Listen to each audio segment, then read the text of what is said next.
What is up, creative athletes? Welcome back to the podcast. If you didn't already know, this is the official podcast of MLC Connect. MLC Connect is an exclusive conference for in-house pro, college, and sports-based creatives. This year, MLC is going down at the home of the Detroit Lions in Ford Field on July 16th and 18th. If you're not already registered, go to the website and do so. Trust me, this is the conference that you'll be hearing a lot of basically what we talk about here, except you'll get to interact face-to-face with a lot of your peers, a lot of folks who do what you do. You'll get to essentially chop it up with people who kind of go through the same struggles as you do, and you get to ask those hard, tough questions and get, tactical knowledge. But let's get into the podcast today. So today we have a very special guest, very special friend of mine, and Ross, and a friend of Connect. We have senior graphic designer for the Tampa Bay Buccaneers, Evita Ortiz. What's up, Evita? Hey, what's up, everybody? Thank you for having me. Evita. Happy to be here. Evita is, we go back. It was funny. I was thinking about this today, like how we met and how we go back and have mutual friends. And well, for sure, I think we met face to face at the conference, but we have a mutual friend, Joe Smadone. Shout out, Joe, who's worked for Barstool Sports for a number of years. He worked for the Astros, worked for you guys. So yeah, so that's just funny, right? Like, is that how we originally met? Yes. Yeah. Okay. For sure. So anyway, it's always good to have a friend. I felt like we didn't even really meet. It was just like, hey, I've heard good things about you. And of course we follow your work, and we'll talk a lot about that today. But and then Ross, we're sporting the Buccaneers colors today. He's in that palette. I always try to make our guests feel a little bit at home. I don't have any Tampa Bay gear. But remember, change that. We'll change that. Yeah, I got to get like a creamsicle hat or something, like one of those old Sam Weich. I remember had like the crazy script orange hat and the crazy 90s polo shirt on the sideline. It's kind of stands out in my mind. So dude, I forget. Look it up, Evita. I forget that was part of y'all's color palette. It was orange, right? It is a part of the color palette. The city goes nuts for it, especially because we brought it out this year for the first time in a long time, since 2012, I believe. And it went exceptionally well.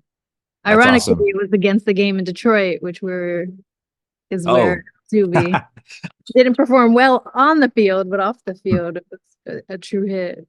But they look good. That's all that matters. They look great. Sure. They look real good. Design matters, right? And look at your background. We were laughing about that earlier because you basically had the whole stadium to choose, and you chose that spot, which looks really cool. Yeah, thank you for doing that. Hey, you know what? The only thing missing here is a couple drinks. That's all right. We'll do that at Connect. Got you. Well, let's get into it.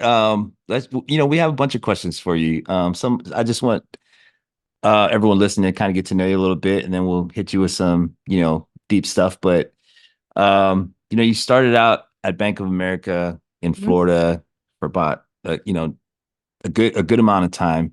And yeah, I guess I'm sure along the way you had some stops as well. But then you transitioned to sports. You interned at the Orlando Magic for about a year, and then you landed at the Bucks, and you've been there for a while. You've been there from what I know, at least 8+ years, and you're killing it. You guys always do good stuff.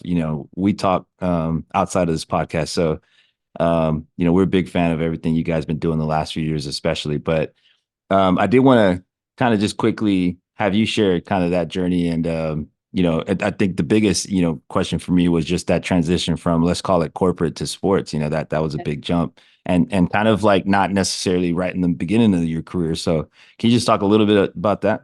Yeah, happy to. So originally from Allentown, Pennsylvania. It's about 45 miles northwest of Philadelphia. Once I graduated high school, I went to Kutztown University, right in Kutztown, as an undecided major. Wasn't sure what I wanted. I was super into fine arts. Just didn't feel like there was a solid enough background. So my mother took a job in Miami. Was a little hesitant in moving to Miami, but there were decisions in my life that I knew I wanted to be close to mom.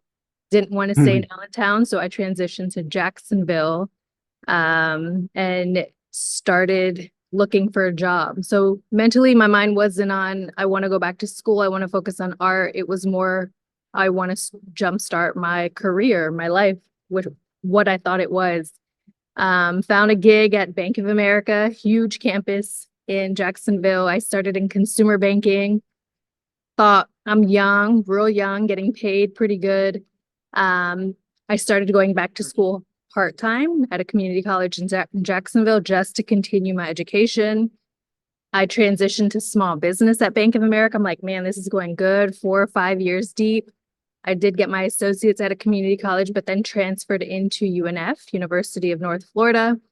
Then I started really getting into the minds of the creatives on campus, really tapped into like the design world, what that could entail. I was so comfortable with where I was at the bank. I then even jumped to treasury services and like wealth client management. Wow. So it wasn't just consumer banking. It was, you're talking to very high profile corporations. Ironically, at that time, our biggest corporation was like Regal Cinema, right? Like, we're not talking to just our basic friends on the phone. It's more very commercial, high level, doing transactions, very comfortable with where I stood, felt good with how I was transitioning, promoting, and the money was nice. The benefits were great, but my heart, it wasn't my heart. So I felt comfortable enough where I was part-time school, full-time work. I flipped it. I really felt connected to the professors at the university. It was the most tough love that I probably ever had in the world of design. I felt like I was one of the older students. I didn't really have my mindset on what I wanted, but my heart was so into it and so there that everything I gave because this is what I wanted. This is how I knew I wanted to advance into it. So while I was there, I didn't think sports. I didn't. I was in commercial banking. Yeah. I was still working. One of the projects that you have, or one of the assignments, is to apply for a job. So I started applying to, like, I thought I was going to do editorial design. I love reading. So I wanted to maybe design book covers. I wanted to be in magazine. InDesign is probably my favorite program. So for me, it was like layout and magazine and copy. That's so big for me. And while I was in college, I was the biggest cold feet, the biggest scare. They said, is anyone willing to postpone graduation to study abroad in Brazil? I said, yeah. I wasn't ready. I was scared on what that next was. I applied to the Orlando Magic internship. I just randomly see it on Teamworks. Love it. And I'm like, a design, like a job in sports. I love watching sports. I always loved I have brothers, I have boy cousins. It was very like guy sport centric. Yeah, a lot of testosterone. So I applied not thinking anything of it. They interviewed me. They offered me the day before I flew to Brazil.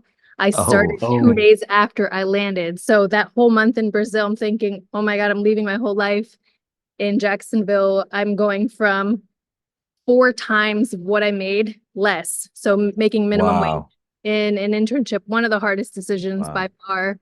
Took the biggest leap of faith, but moved to Orlando. Was not the biggest fan of living there, but let me tell you, that was the most top class organization that I've ever stepped foot in. That's awesome. I'll never have anything to say about that place. Still don't. But being there, and it was super interesting being there, like, it's a yearly program, like this is what you're doing in the year. Met some of the most wonderful people. I don't have a problem ever networking, ever. So while I was there, I did connect with different teams, the events, the community, the partnerships. So because I was in sports and invested in sports, that's all my mind was set on. Being such a family-oriented person, I didn't want to leave the state. So I started looking at all the sports teams in Florida. I reached out to a couple of people that worked at Miami at the time just to tap into their mind. Do you love the NFL? How does this work for you? Started really I connected with a retail designer for Dallas Cowboys I started finding people on LinkedIn, on Twitter, to just tap into their mind. Not really like, hey, I'm applying, but how do you like it? Like, what don't you like about it? Like, from that point, the job came up for the Buccaneers, and it was primarily specifically for corporate partnerships. Now, the biggest thing the biggest issue or concern that I had in college when we were doing resume building was, what do you include? And I'm like, banking is my life. And my professor, who I love to death, we kept going back and forth. Like, is that really appealing? Is that sexy, right? Banking. When I applied for the corporate partnership position, 4 months later, like 5 interviews, 2 projects later, sadly, I didn't know I was going up against Joe, which that's how we really met. Oh, really? Wow. But one of the pieces that I had to interview with the corporate partnerships manager at the time, one of the pieces that he said was, you have banking on your resume. And I'm in conversations, I'm in meetings with some of our corporate partners, the corporate managers that speak to the sponsors and partners. So having that comfort, that level of comfort with the conversations on more of a corporate level was somehow my ticket in to getting the position. So at that Mamba Day, April, they offered me, I know, rest in peace, because that Mamba Day changed, but that was one of the selling points. It was also when they asked us for a logo, a t-shirt, and a flyer, I created an entire deck. Here's my deck. Here's my background. Here's my sketches. Here's the colors. Here's my research. They had a 10-page deck when they asked for 3 deliverables. That was also a standout, because in the partnership world, you're creating decks. You're creating what that presentation looks like from the company. So those 2 pieces that I never thought would set me apart were the reasons why the offer was made. So banking to this, very different life, but no. Wait. This is just crazy to me, because when I read you were at Bank of America, I assumed you were like maybe on the creative side of Bank of America. No, like I thought maybe she's working on the Bank of America. High-level transactions. I transferred into accounts. I helped. Like, you were in banking. I was banking. I was a commercial. Treasury. I bet you had style though. A little bit. It was all phone, so it was easy to be like, wow. It was all phone. This is that's crazy. That's like a huge leap of faith. I can't think of 2 fields that are more different. Right. And I'm assuming, like, when you worked for the bank, you kind of had quote unquote banker's hours, 9 to 5, or it used to be 9 to 3, but 9 to 5, and then all of a sudden you're in sports where like there are no hours, and it's crazy, and you have a set schedule for lunch. Now you're like, oh my God, did I eat lunch? What did you have coffee for lunch? That's true. A different world. Oh man, we're not helping matters. Wow. Here. But yes, okay. There was no design whatsoever. I did see a position come up. I'm like, it would be so funny if I went back to the bank. Okay. But I wouldn't. So I would like to say this is one of my favorite models in life. You risked it to get the biscuit. But for traditional, and you've been in sports for a while now, and you've had a chance to hire people and interview and all those good things. Like, just want, maybe one quick tip on like what is, mainly because yours was, not your traditional, but like, is there a way that you would recommend someone that's on the, younger level that's just starting out to get in? That's just sports. So I've had, you have so many people reach out on social media, right? And I love that. I did that. I networked. Like I take so much pride in doing I call them the intern interviews, right? We had 2 every 6 months. This is probably like my 14, 15, 16 intern probably that I've had here. But we took the time to really connect with them as a person. A lot of the questions, the first thing that we say off the bat is like, take your tie off. This is the most informal interview that you'll ever had. I want to know who you are. I want you to know who I am. Like, I am with you more than my family. I need to know, like, we can really connect on a personal level. That's a huge deal. I need to know I can trust you, right? I can turn my back and work on something else. And you are working on something that I'm not sweating over, because I know the character that you have and who you are. That's so good. Be as uniquely you as you can, right? So this is the first time ever that we hired 2 individuals who did not, one of them had 0 sports, and I was all over. Guess why? Because her mind is not set on, I'm going to jersey swap for you. I know how to do a score graphic. I want to see the untraditional. And these 2 right now, these 2 are probably the coolest people that I've ever had a chance to be around as far as our interns. I love all the interns that we had, but these 2 right now really brought forward a different mindset that we had.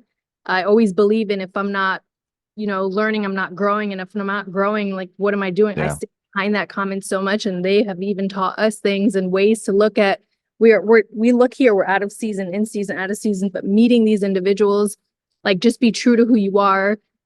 No idea is a bad idea. And that is so cliche, but I promise you, like, I was able to bring in my fine art world into that only because I spoke up about it, speak up, be very open to feedback, because it's not just me. It's the director, it's the VP, it's the chief who have feedback, who are not art background. And it's so subjective. So sometimes at first I would take it to heart, but now I'm like, okay, what do you want it to change? Like, what do you want? What do you want to change to? Yeah. I need that person to be really open to understanding that that's how it comes. The two that we have now just chefs. And it's good that you get that into their head early on. Like you're really doing them a favor. Yeah.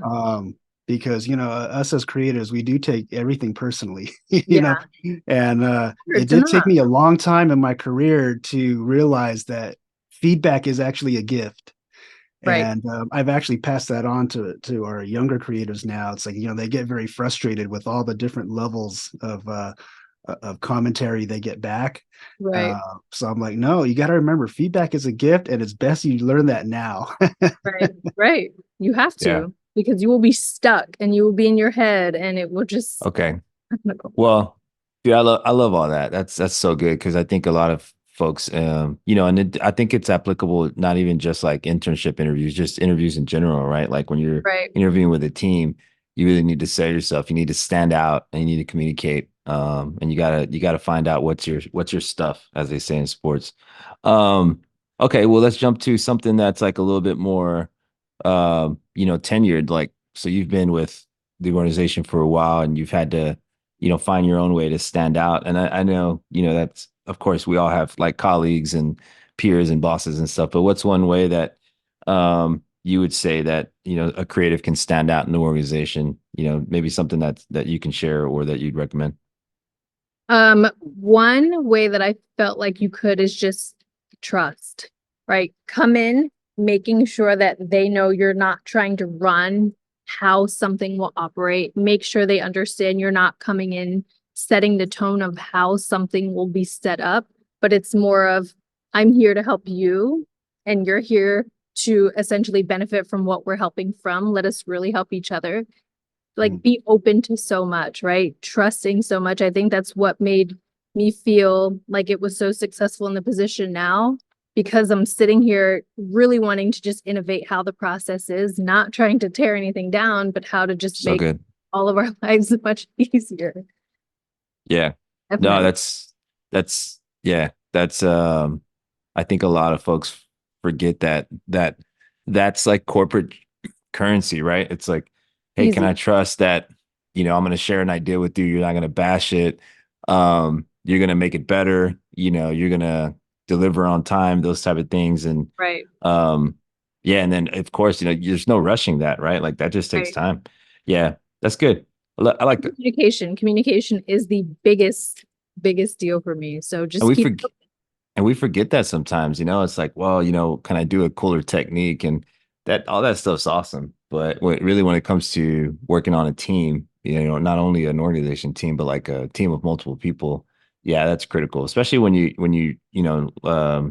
wanting to impress your boss. You want to be reliable and okay, that's great. Well, let me ask you this: what's your, like, in your mind, what's your main differentiator between like someone who's like, I don't want to call them a rookie, but maybe like a beginner, like junior, and then someone who's like more senior, or like someone who's more experienced in the industry, in the creative field. And I'm not saying like literally time. I'm just talking about like, what's that moment for you where you've seen some of your peers like go to the next level, or even for you personally? Yeah, I think the biggest piece that I see even now, even today, yesterday, when a creative brief comes in, they say, I want A, I want B, I want C.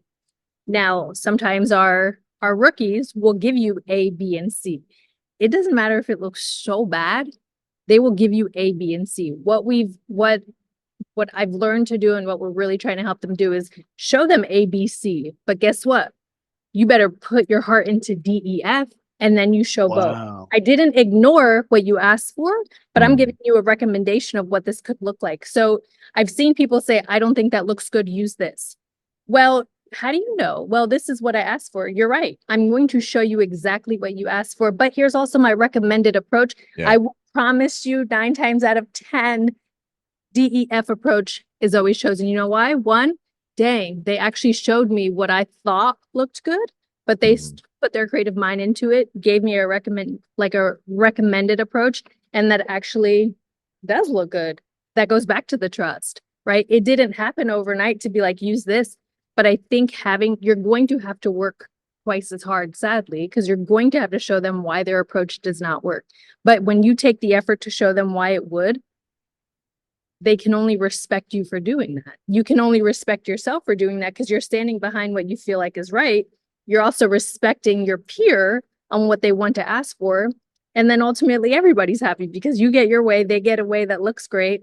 And we work together so flawlessly that they will trust you on the next approach. So when you get another brief, you're not going to do ABC. You're going to get, hey, we trust you to do this, but make sure it has this. And then it's almost a win-win for all of us.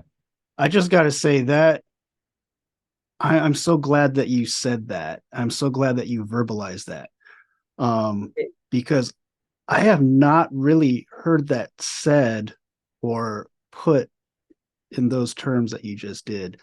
And it's really great because I feel like, I could think of like 3 examples in the past 2 weeks here at the Dodgers that we kind of did that. And it's always been something that I've kind of done, but it's never been advice that I've given. It has. So I'm kind of floored right now, just hearing it come from someone else and the way that you put it so eloquently.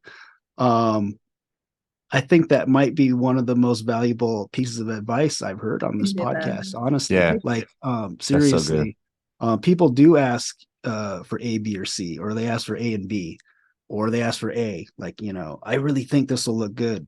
But then as a creative, your job is to kind of show people or show a client what they don't know. Right.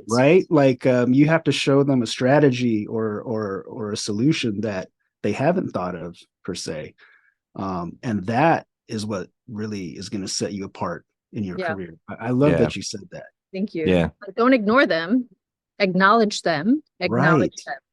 But like, give them what they want, but then give them what they didn't know they wanted as well.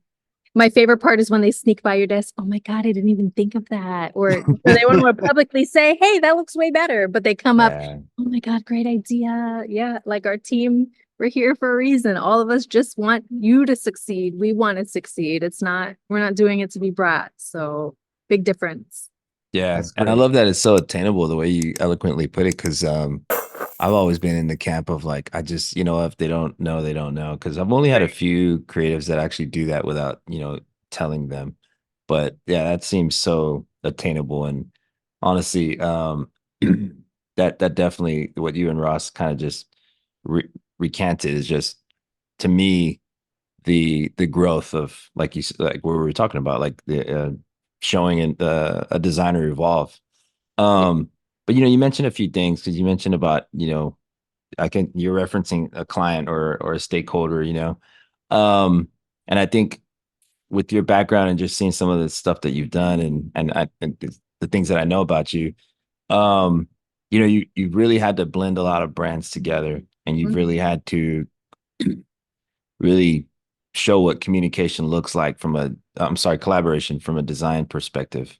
So I thought I'd ask you to share a little bit of that process, because I know it's no easy task to get someone new that wants to create this like multi-year partnership with you guys. And at the end of the day, it's all good on paper, but until that like business unit sees what that collaboration looks like, what the co-branding looks like, then for me, that's the real magic moment where it's like, okay, where do we sign? Where do we renew? Like, we love what you guys have done here versus like made us just a sponsor, So I kind of wanted you to just kind of touch on that. Like, how do you blend brands together? What does that collaboration look like as far as like in your world? So it's so hard, right? Where I stand in my, let's say, portfolio, 90% of the stuff I can show, right? So many things happen behind the scenes. So many things happen in hush. Weekly, every single Monday morning, I meet with the entire partnership team. Every Monday. Wow. There is a group of 12 people in the room. I sit at head of table. They give me the first 10 minutes of their meeting, Wow. 15, 20.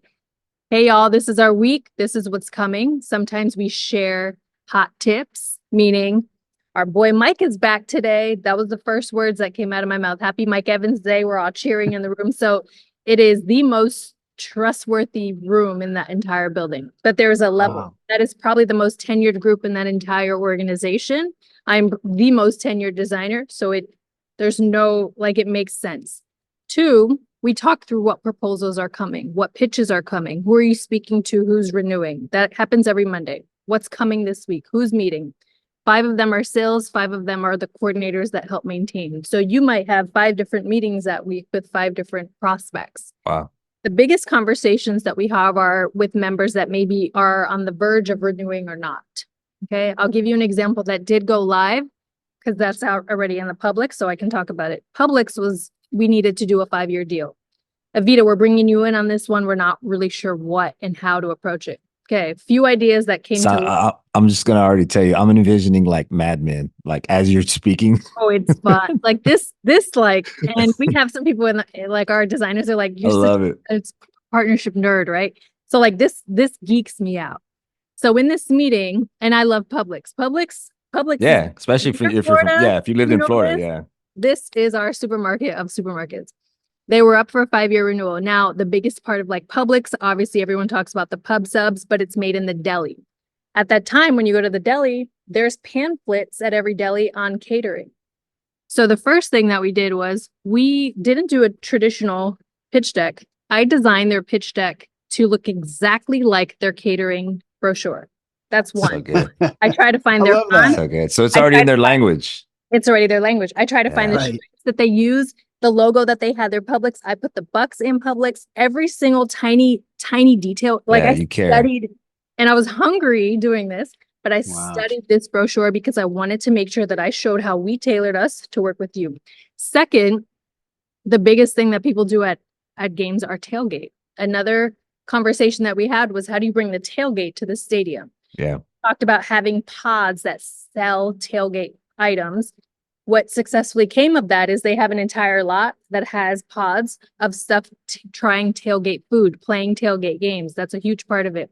We also did something where it was during draft that this happened. So we had an idea, and all these 3 were mine. And I hate to brag and boast, but this goes to show that this goes to show that no idea is a bad idea, because you never know. Like maybe we gave them 10. The top 3 that happened were those 3. The third one was, because it's around draft, you had a draft. What sub comes up? Do you keep the vet sub? Do you draft the rookie sub that was coming in? And that was actually a social media post. Started tracking really well. Good. But all of this is in their pitch deck, which is in the brochure of the pamphlet. Long story short, they obviously renewed their 5-year deal. But being in the conversations on how to really think as a consumer, right? We're not talking business.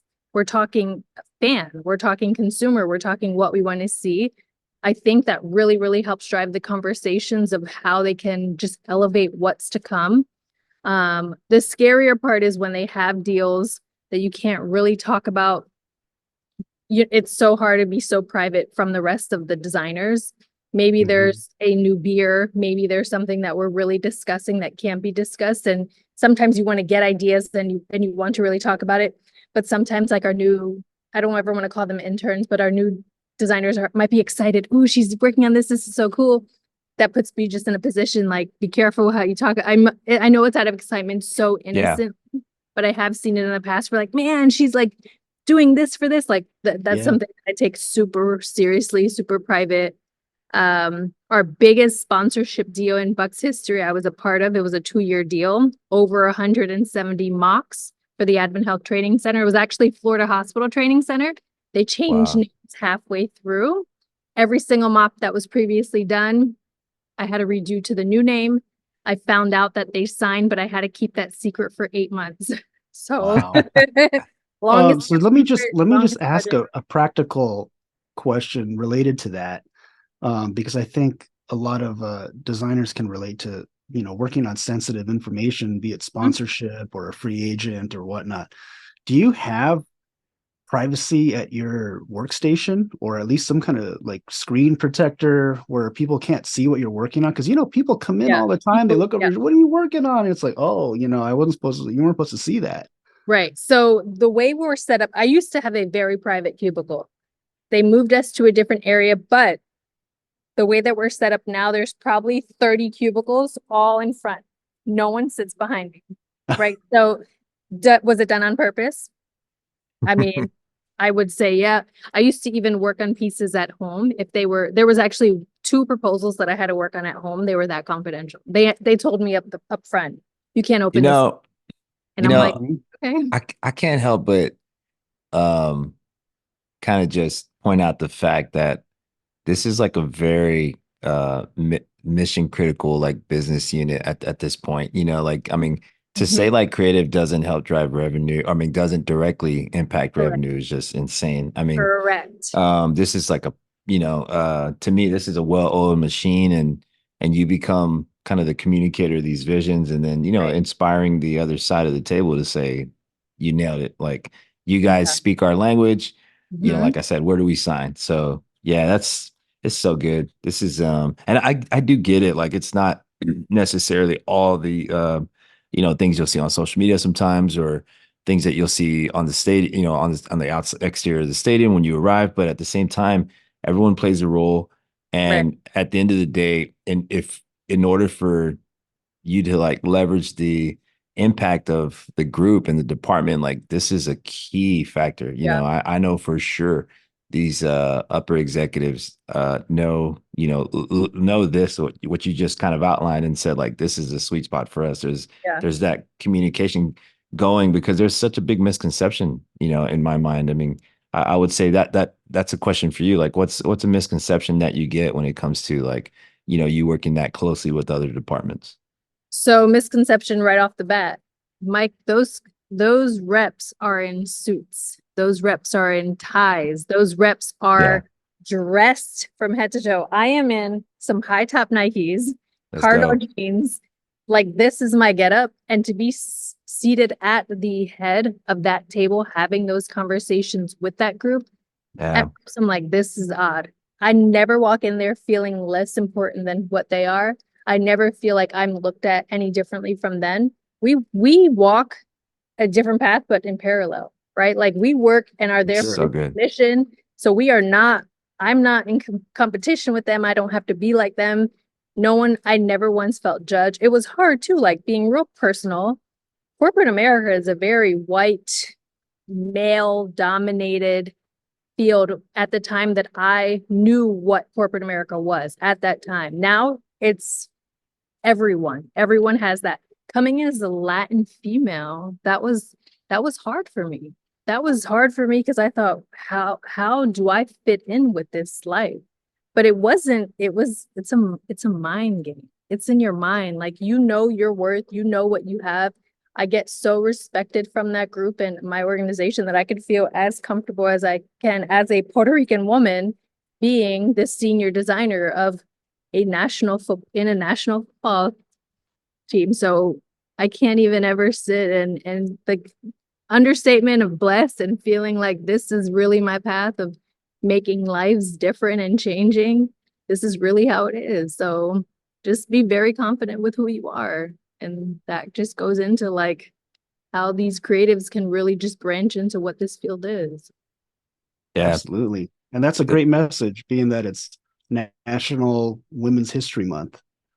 Hey, so thank you for that. Is it? Yeah. Look at that. Hey, I have 3 daughters. I got to throw that out there. I love that. I want to ask a question. And it may be sensitive. So you don't have to answer, or we may even have to cut it out. But Chris and I and everyone at Connect, we're trying to push forward this message that creative is a revenue department. Okay, creative is a revenue team. there's always been this old school thinking of, there's the revenue side in a sports organization, there's a revenue side, and there's non-revenue. And it's like, no, marketing, creative, stadium ops, everything that kind of goes into the whole big picture, they're directly affecting revenue. And, when you're telling us your story, I mean, even more so, you're right. You're right in the weeds. You know what I mean? Please tell me that the revenue side is taking care of you. They take care of me. Okay. You don't have to say how it is, but more than throwing you a couple gift cards. Mm-hmm. I will say this. Thanks for the help with the deal. Here's a couple gift cards. I've been fighting this battle for years now of bonus structure and percentages of what we as creatives have helped on with sponsorship and sales, etc. You don't have to get specific, but yes, please tell us. I'll give you one example of how. When I do mock-ups for partnerships, I get very particular on what the photo looks like. I don't want that angle. I need it from this angle. I want to see that. So as talented as our photographers are, sometimes that has nothing to do with my needs for a mock for the presentation. Second year that I started, I offered to take those photos. I offered to go out anywhere in the stadium, get on hands and knees, move garbage cans, take the photo exactly. Our mock-ups went from here, tripled on how they looked because of that approach. And do I call myself a photographer? No. Do I feel comfortable behind a camera? Yes. Do I know what I needed to look like to mock it up? Yes. I need that photo to look a certain way.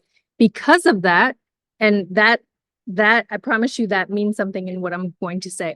Every single year, the partners go on the most extravagant trip that you would ever imagine. Okay. One trip, they pick one away game. They pick one away game and they make a 3-day trip out of it. Our owners are present. They are private, flown out. They stay in the most glamorous hotel. They're in a suite, and then it ends in a suite at the game. Example being, because I took photos, we need someone to document our trip. We need someone to just take photos of us living luxury on our trip. Evita, you know how to take photos. Come. This is their way of saying this. She's a need to be on the trip. Okay. So not only do I fly with them on this private plane, on the team plane, maybe, I flew to London, stayed glamorously in London. They recorded a song at the same recording studio that the Beatles recorded.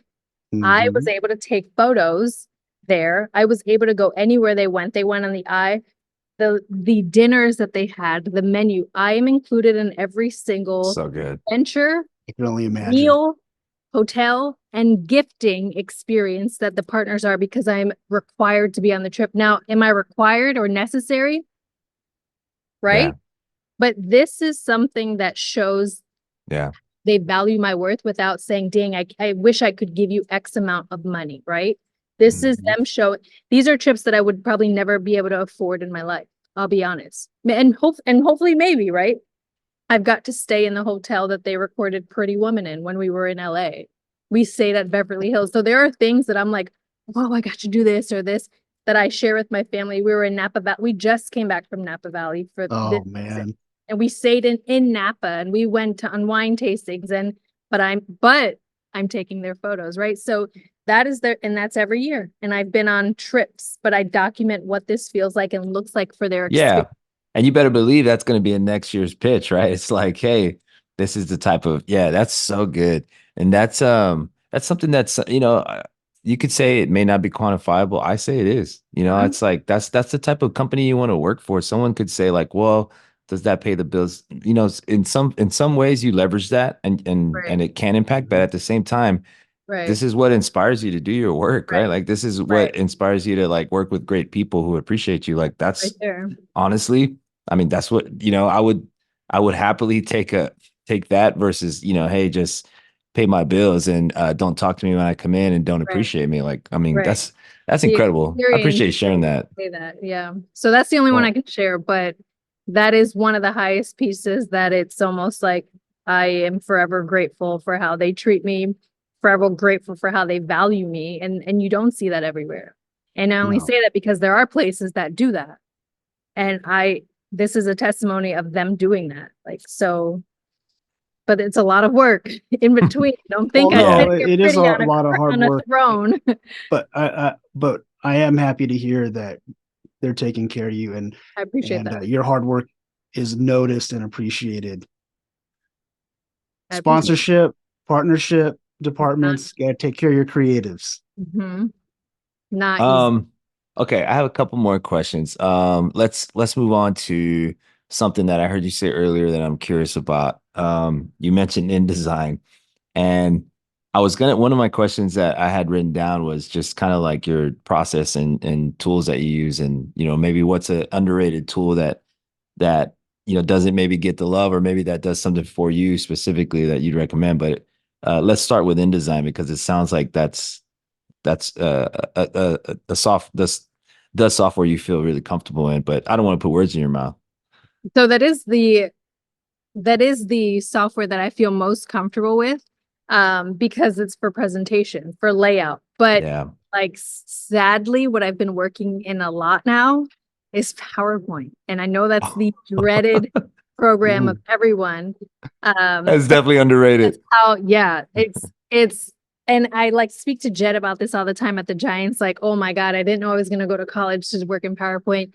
The nice thing about, like, I'm learning a lot more in Photoshop with this whole generative AI feature that has significantly helped reduce times on how I would have to make edits. But more like you will always catch me now in Photoshop. I don't have any prep. Like, Illustrator is probably the weakest program that I feel like I have skill in, because I rarely ever work on it. But I just love the structure of InDesign, the layering. I'm super organized. If you open any file of mine, you will see layers, see folders, you will see it organized. You will so see good. I'm not going to show you my InDesign It is files. a peeve of mine. Like, I'm like, who worked on this? What's layer 1, layer 0, layer background index? Oh man. But that's a big deal. Ross, get your act together, man. Oh man. Hey. Only because I'll tell you why. If I create, let's say I have to do one today. If I have to do a mock-up for a concession stand at the stadium, I literally have folders that say background, color, left side, top, all the TV screens. If I have to flip that in 2 days for another partner, this is going to make my life 1 million times easier if I know which layer. Right. I'm only killing myself if I don't label that. So that's a big deal for me. I love it. I love it. Move faster. And then not only that, but you can delegate it, right? Like, hey, I'm out sick today, but this needs to get done.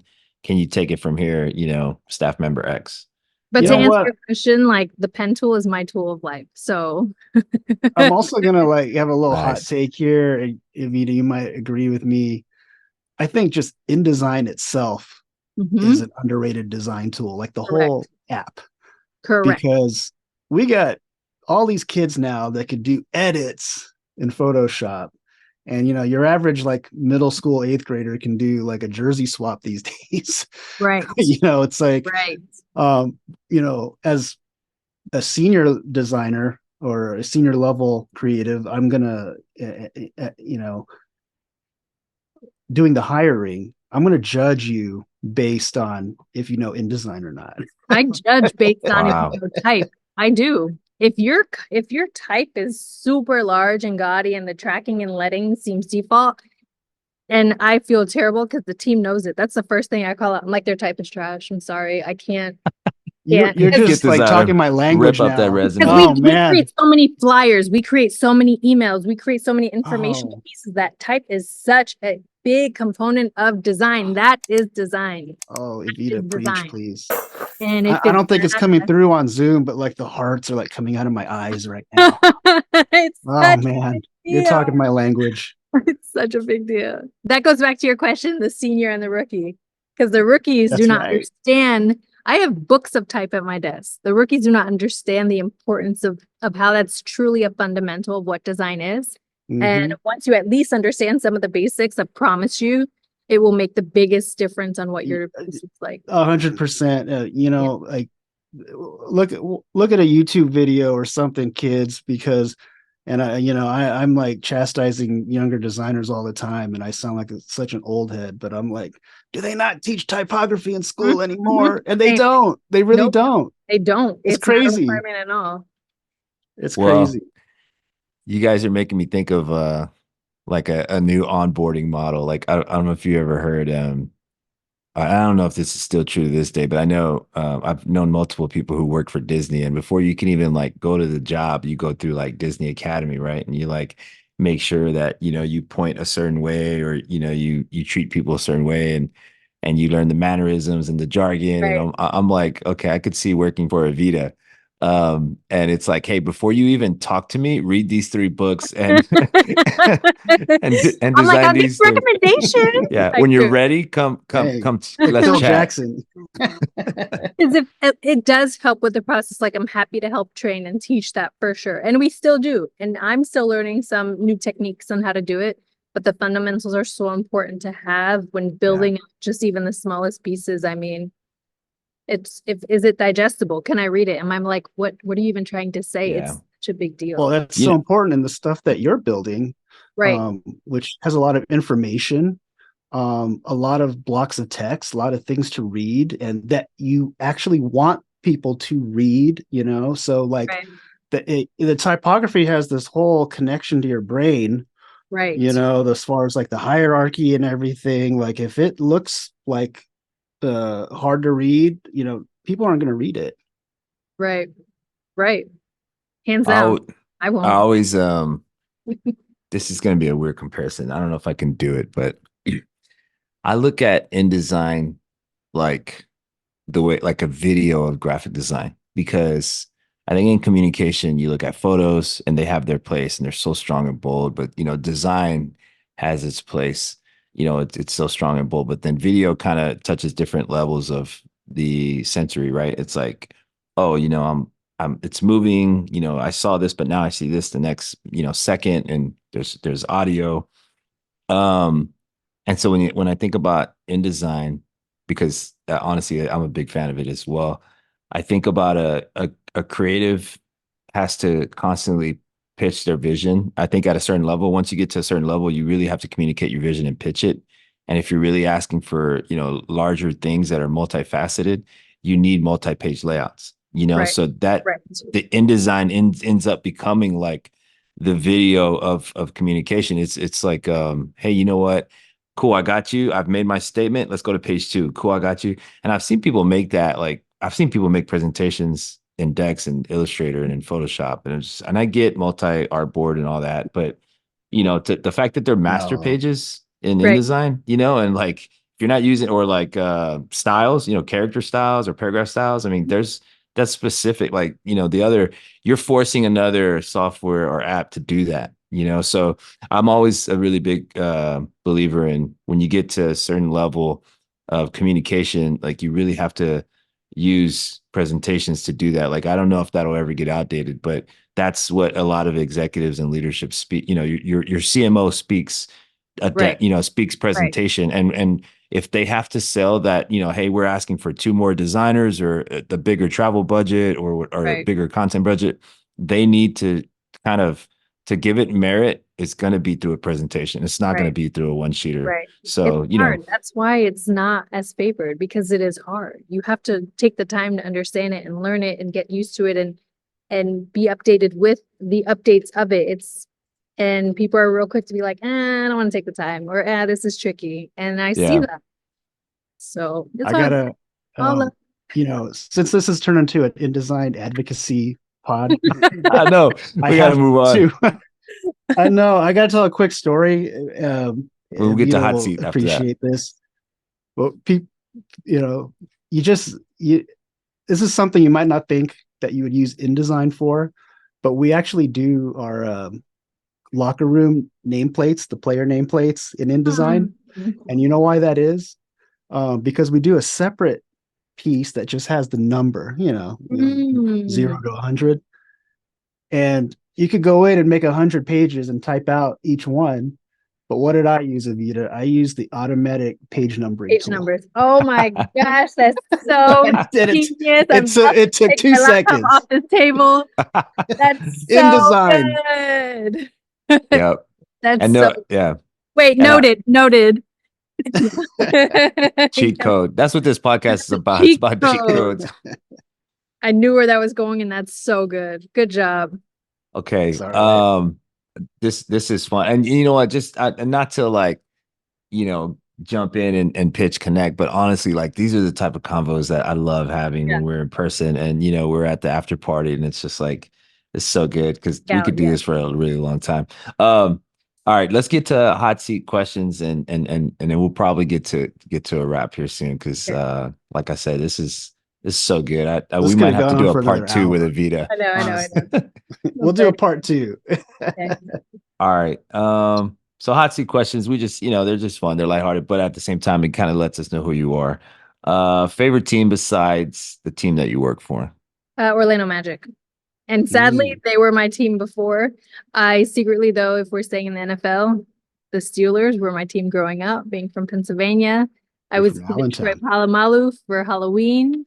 Had long hair, went to played against sports, got the shoulder pads. I already owned 4 jerseys of him, had the socks, the cleats as a grown adult. Well, that would be very appreciated here in LA since he's an LC guy. Yeah, but love them. But basketball, easily Orlando Magic, Steelers. Okay, your desk or your office or your cubicle, organized or messy? Very organized. You will see it Lysol wiped. You will see it clean. I have my keyboard a certain way. My plant is watered. I do not play when it comes to my space. Clear space. Oh my God. Mind. Ooh, I like that. Clear space, clear mind. I'm going to put that you know what? Get that tattooed on my hand. That does make sense because I have a very messy desk in an office and that's what I have a very messy life. So I need my desk and my mind when I work. No, I take that. Maybe it's even post-pandemic. I took that super seriously. Make sure everybody's cleaned up. It's sanitizing everything. Yeah. The organization is a big deal for me. So very clean. Awesome. All right. I'll take the next one. So sponsorship asks you to make, I already know the answer to this. Sponsorship asks you to answer. Sponsorship asks you to make the logo bigger. What's your first reaction? I make it bigger. I make it bigger every time. Now, I will say this, and this is something that we always have to go back and forth on. And we've reduced it recently for the simple being of if we're pulling back a bunch more assets, bunch of copy, the big does not make sense. If we're reducing the copy on our side, reducing the space, the clutterness around it, and we reduce the size of the logo, we are meeting halfway and making sure everyone is happy. So I also think about what the partner is. So this is a little tricky because I know some partners are a little bit pickier than the others, and I know who they are. So when a certain one asks, I know how big I can get away with making it bigger.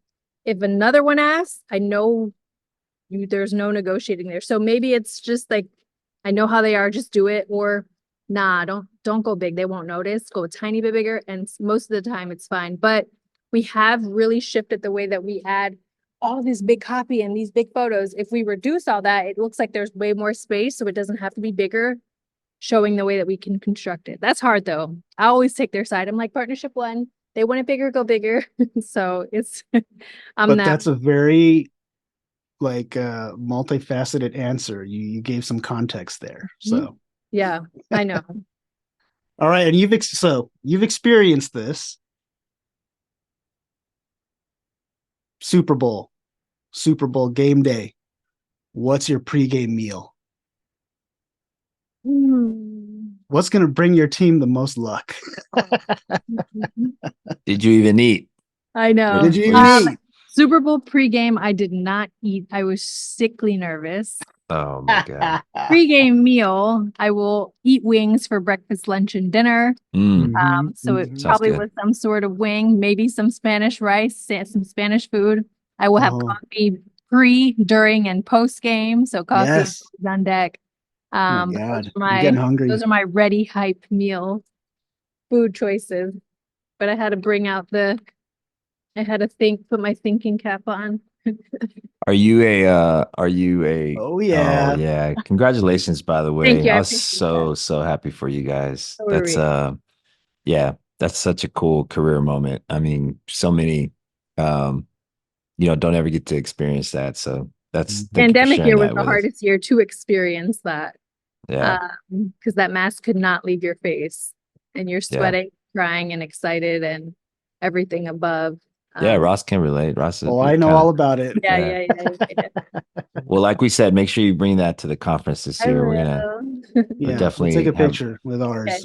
deal. all right. Are you a hoodie person or a pullover or is it or Uh, huh? Yeah, I guess they're all the same. Dude, Hoodie, you butchered they're that not. They're question. not. yeah, I'm They're not so the sorry. Let same me thing. read. They're not the same thing. But go ahead.